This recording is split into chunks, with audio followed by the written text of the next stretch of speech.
पिंटू भैया गाना गौले रही, आज भी ट्रेंडिंग में चला था। कौन हो भैया?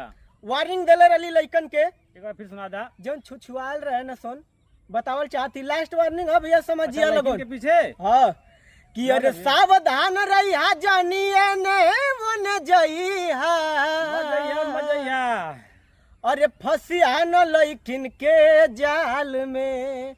सावधान रहिया जानिए ने वन जइहा, फसिया न ओहन के जाल में। सावधान रहिया जानिए ने वन जइहा, फसिया न ओहन के जाल में। अरे सावधान रहिया जानिए ने वन जइहा, फसिया न ओहन के जाल में। लास्ट वार्निंग हो, अरे सावधान रहिया जानिए ने वन जइहा, अरे फसिया न लइकिन के जाल में। कि जवन चुमवो दे गाल में, जियो बहादुर उहे काट काट भर कंडाल में।